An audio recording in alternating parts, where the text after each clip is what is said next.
Good morning friends, so welcome to the prelims booster session. आज का पहला topic है global alliance for national human rights institutions. ये topic आपके governance के लिए इंपॉर्टेंट है। तो नेशनल ह्यूमन राइट्स कमीशन जो है वो अपने ह्यूमन राइट्स प्रोसेसेस को डिफेंड करने के लिए प्रिपेयर कर रहा है।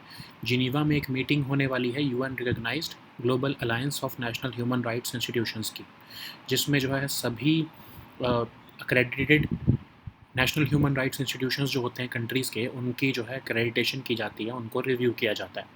तो इंडिया का एनएचआरसी जो है वो एक स्टेचुटरी बॉडी है।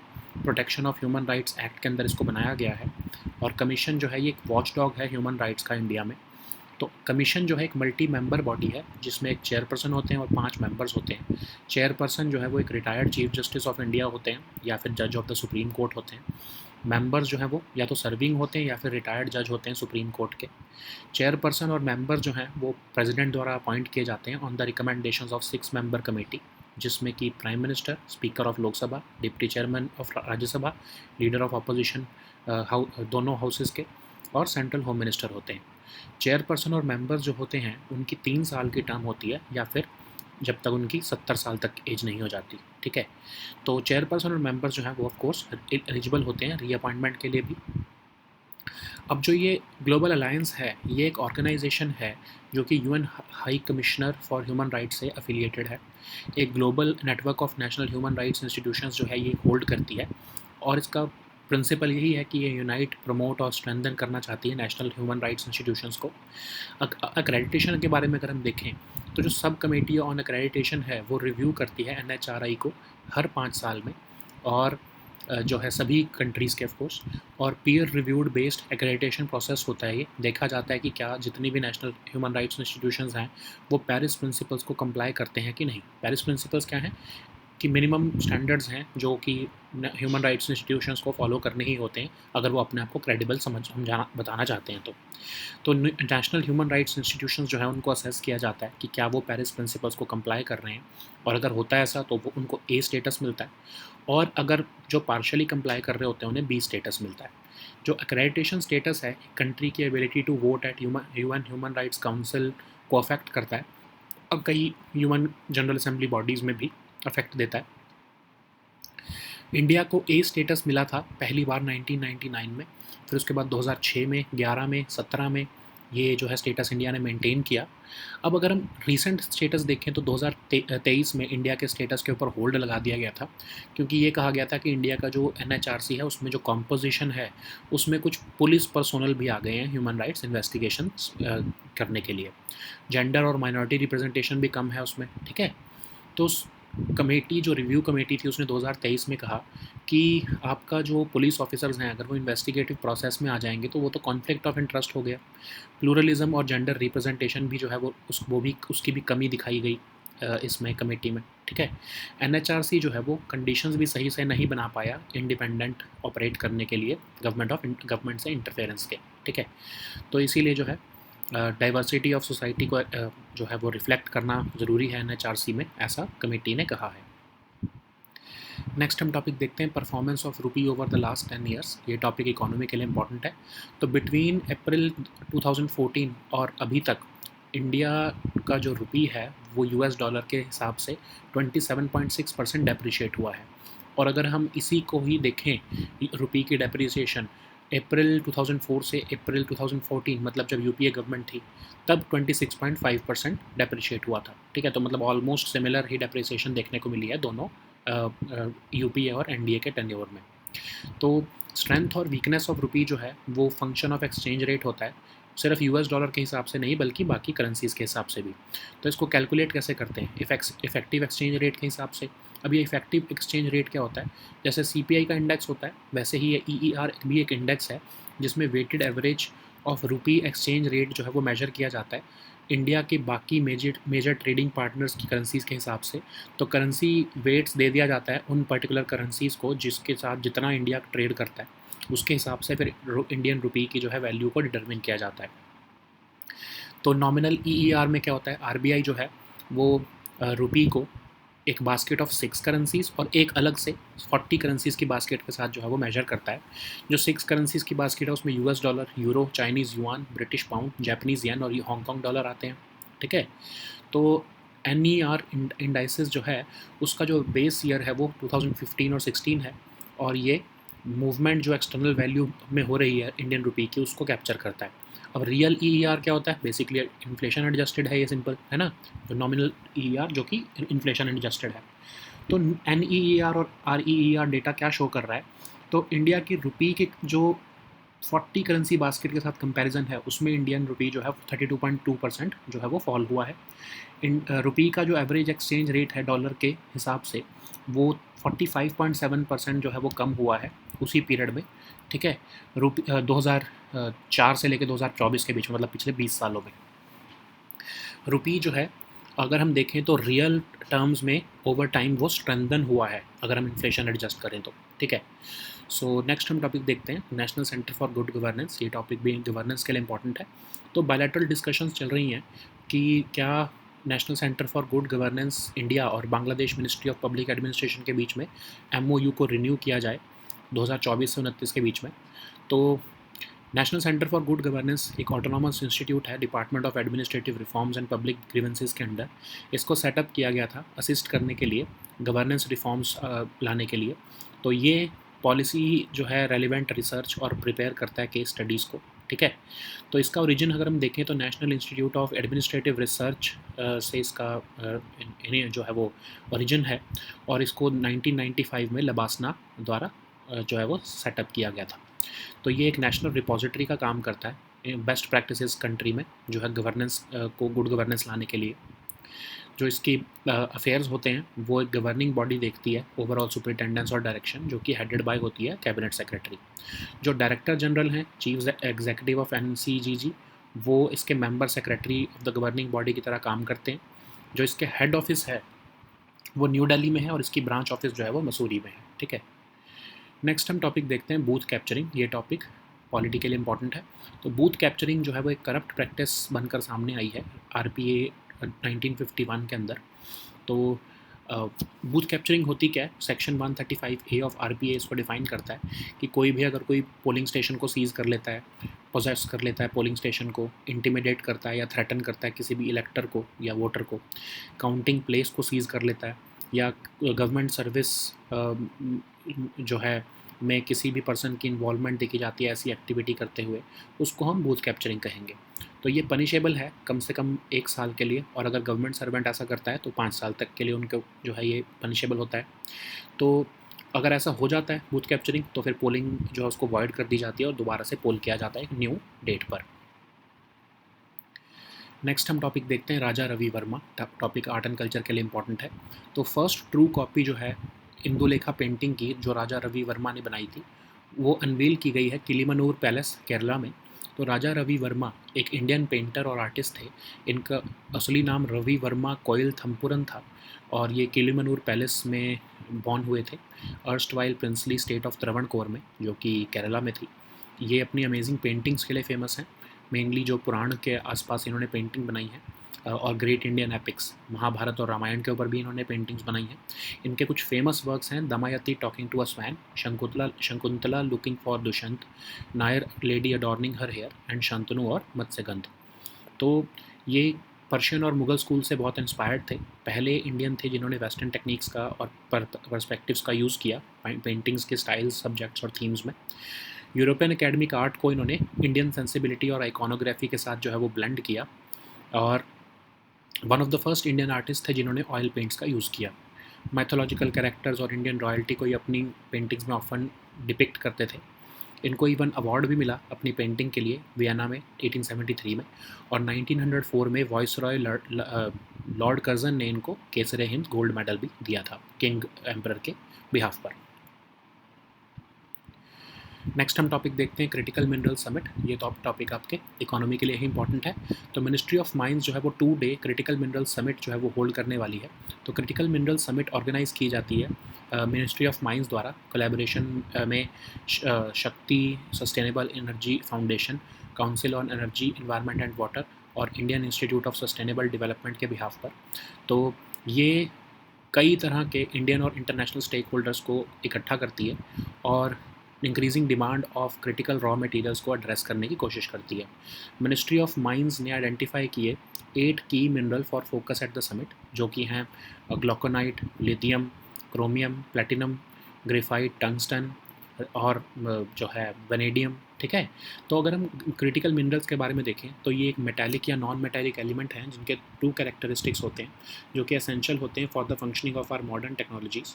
लेकिन एक रिस्क होता है कि इन जो सप्लाई चेन्स हैं वो डिसरप्ट हो सकती हैं इनकी। ठीक है, तो इसीलिए इनको 2 तरीके से आइडेंटिफाई किया जाता है कि एक तो ये हमारी मॉडर्न टेक्नोलॉजीज़ के लिए इंपॉर्टेंट है, और एक रिस्क है कि इनकी सप्लाई चेन डिसरप्ट हो सकती है, इसलिए इनको हम क्रिटिकल मिनरल्स कहते हैं। और इनकी एप्लीकेशंस अगर हम देखें तो एडवांस टेक्नोलॉजीज़ मैन्युफैक्चर करने के लिए यूज़ होते हैं, लो एमिशन टेक्नोलॉजीज़ के लिए भी यूज़ किए जाते हैं, और कॉमन प्रोडक्ट्स बनाने में भी है, जैसे कि स्टेनलेस स्टील या इलेक्ट्रॉनिक्स, उसमें भी यूज़ होते हैं। क्रिटिकल मिनरल्स इंडिया में अगर हम देखें तो 30 ऐसे क्रिटिकल मिनरल्स जो है गवर्नमेंट ऑफ इंडिया आइडेंटिफाई कर चुकी है इंडिया के लिए जो इंपॉर्टेंट है।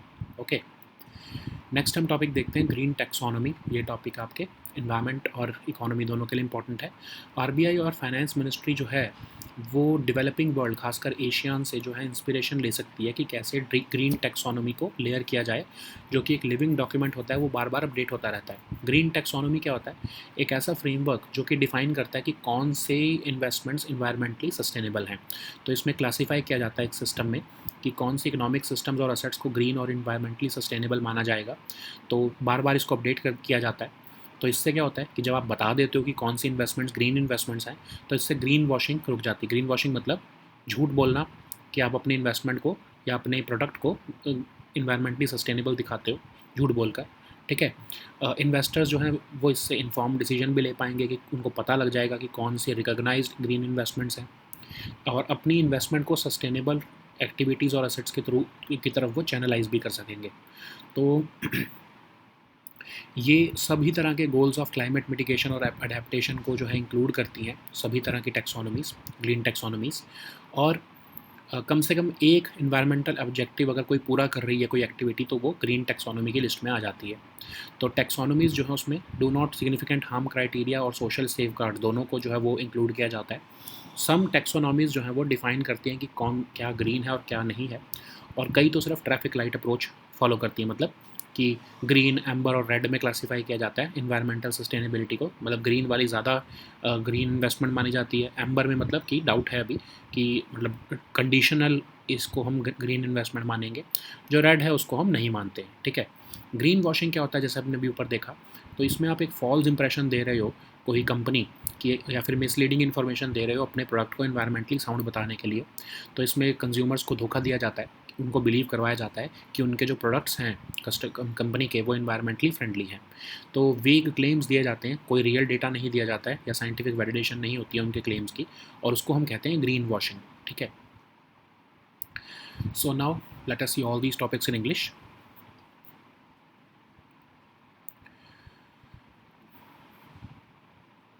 So the first topic is Global Alliance for National Human Rights Institutions. This topic is important for your governance section. So National Human Rights Commission is going to defend its human rights processes at the meeting to be held in Geneva of the UN recognized Global Alliance of National Human Rights Institutions, which will be held on 1st of May. So what is National Human Rights Commission? It is the statutory body which was established under the Protection of Human Rights Act of 1993 in India. So it is the watchdog of human rights in India. It consists of a multi-member body having a chairperson and 5 members. The chairperson should be a retired Chief Justice of India or a judge of the Supreme Court. Members should be serving or retired judge of the Supreme Court. So these chairperson and members are appointed by the President on the recommendation of a 6-member committee which consists of Prime Minister, Speaker of Lok Sabha, Deputy Chairperson of Rajya Sabha, leaders of opposition in both houses of parliament, and Union Home Minister. So the chairperson and members are appointed for the term of 3 years or till the age of 70 years, whichever is earlier. The chairperson and members are eligible for reappointment also. Okay. So what is the Global Alliance for National Human Rights Institutions? So it is an organization affiliated to the UN Human Rights Commissioner for UN High Commissioner for Human Rights. So it is a global network of national human rights institutions that works to promote and protect human rights. So the mission of this organization is to unite, promote and strengthen national human rights institutions so as to operate them in line with the UN Paris principles. So we'll see what are these Paris principles. So subcommittee on accreditation reviews these NHRIs every 5 years. So through a this accreditation follows through a peer-reviewed process, and it ensures that individual NHRIs follow or comply with the Paris principles. These Paris principles are the internationally agreed minimum standards that NHRIs must meet to be considered credible.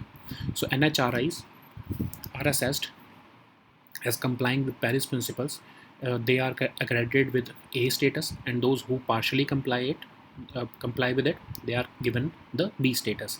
So this status affect the country's ability to vote at UN Human Rights Council and some UNGA bodies also. India's NHRC got A status for the first time in 1999, which it retained in 2006, 11 and 2017. But what has happened in 2023? Some concerns have been raised regarding the composition of NHRC, especially with respect to the presence of police personnel in the human rights investigations, and there is lack of gender and minority representation. Okay, so again this will be reviewed tomorrow. Okay, NHRC has, as per the subcommittee report, NHRC has failed to create conditions to operate independent of government interference, and involvement of police officers in its investigation process uh, uh, gives birth to conflict of interest. There is also lack of pluralism and gender representation. So SCA has said that composition of the committee should reflect the diversity of the society it is operating in. So the next topic is performance of rupee over the last 10 years. This topic is important for your economy section. Between April 2014 and now, the rupee has depreciated 27.6% against the US dollar. This is very this is marginally higher than 26.5% that was observed at the end of April 2004 to April end 2014. So how is the strength or weakness of the rupee decided? So the strength of the rupee is a function of its exchange rate with not just the US dollar but also with other global currencies. So it is calculated by what is called the rupee's effective exchange rate. So what is EER? It is measured by an index similar to the consumer price index. EER is an index of the weighted average of the rupee's exchange rates vis-a-vis the currencies of India's major trading partners. So the currency weights are derived from the share of individual countries to India's total foreign trade also. Okay, so what are the two measures of EER? Nominal EER, which the RBI has constructed. So NEER, indices of the rupee against a basket of 6 and also of 40 currencies, have been made. So the 6 currencies are the US dollar, euro, Chinese yuan, British pound, Japanese yen, and the Hong Kong dollar. And NER indices are with reference to a base year value of 100 for 2015 and 16. So NER is a summary index which captures the movements in the external value of the rupee. The real EER is basically the NER that is adjusted for the inflation differentials between the home country and its trading partners. So what is NER, and what does the NER and REER data show? Rupees 40 currency basket NER has fallen by around 32.2%. During the same period, rupees average exchange rate against the US dollar dropped 45.7%. So basically this is the data for 20 years between 2004 and 2024. But rupee has strengthened in real terms over time, while ruling at 100 or above in 9 out of 10 last 10 years. Okay, this is opposite to the trend of weakening if one takes only the rupees nominal EER or its exchange rate with the US dollar.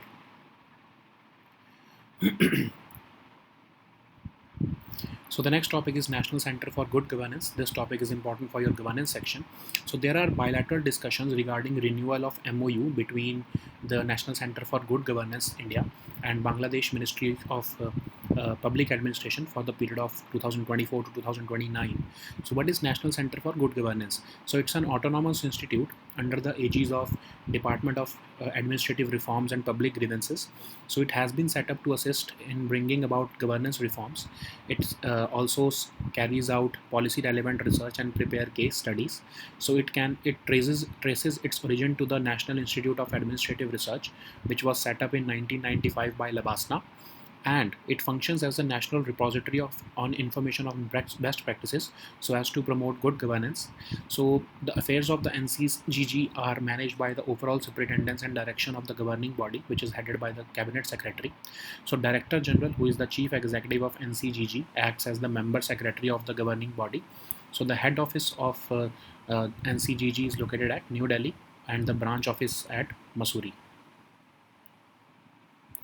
So the next topic is booth capturing. This topic is important for your polity section. So booth capturing during elections is a corrupt practice under the RPA.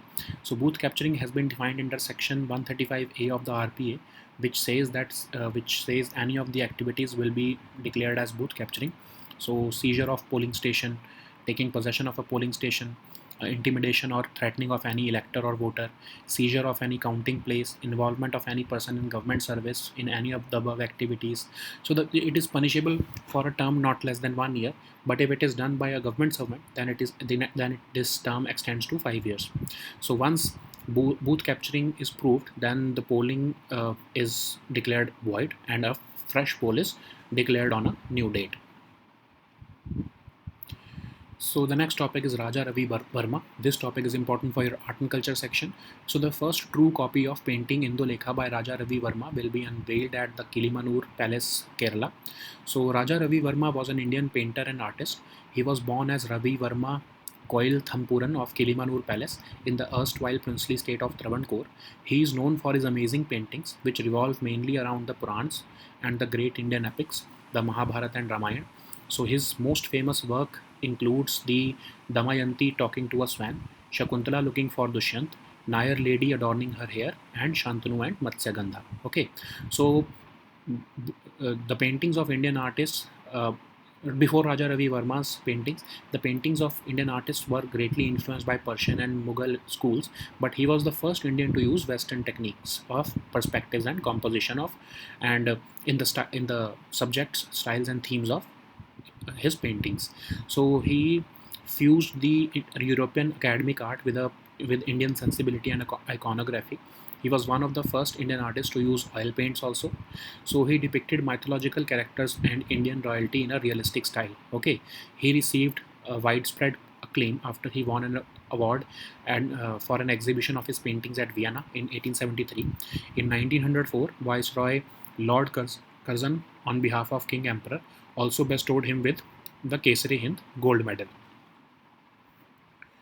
So the next topic is Critical Minerals Summit. This topic is important for your economy section. So Ministry of Mines will be holding a 2-day Critical Minerals Summit in New Delhi. It is organized by Ministry of Mines in collaboration with the Shakti Sustainable Energy Foundation, the Council on Energy, Environment and Water, and the Indian Institute of Sustainable Development. So this will bring together a diverse array of Indian and international stakeholders. It will address the increasing demand for critical raw materials. The Ministry of Mines has identified 8 key minerals for focus at the summit, including glauconite, lithium, chromium, graphite, platinum, tungsten, vanadium, etc. Okay, so what are critical minerals? So these are metallic or non-metallic element which have 2 characteristics. So it is essential for the functioning of our modern technologies, and there is a risk that its supply chain could be disrupted. So the criticality of mineral changes with time as supply and society's needs shift. So the applications of critical minerals include manufacturing of advanced technologies. They are also used in low emission technologies. They are also crucial for common products, okay, like stainless steel and electronics. So critical minerals in India have been identified by the government through a list of 30 critical minerals which are important for India. Okay. So the next topic is green taxonomy. This topic is important for your environment section. So RBI and Finance Ministry can take inspiration from the developing world, especially the Asian region, where a layered green taxonomy keeps getting updated and serves as a living document for the sustainable investments. So what is green taxonomy? It is a framework for defining what can be called environmentally sustainable investments. So basically it's a classification system which defines which economic activities and assets can be classified as green or environmentally sustainable. So it's a useful instrument and it has several complementary purposes, like it helps in preventing greenwashing, it helps investors to make informed investment decisions, and it also channel investment towards sustainable or green economic activities and assets. Structurally, all taxonomies are similar. So far, they all include the goals of climate mitigation and adaptation. To be considered green, an activity must substantially contribute to at least one of the environmental objectives. So, some taxonomies only define what is green and others, but others also approach, like the Indonesian one or the Singaporean one is approaching this green taxonomy through a traffic light approach, where the economic activities are split into different categories, green, amber, or red, to classify their environmental sustainability. So then, what is greenwashing? So it is the process of conveying a false impression or misleading information about how a product of the company is environmentally sound. So basically it is a deceptive claim for consumers, so as to make them believe that a company's products are environmentally friendly. So the companies can also greenwash initiatives with vague claims, and they do not provide any real data or scientific validation of their claims. Okay, so these were our topics for today. We'll meet next time with new topics. Until then, goodbye and take care.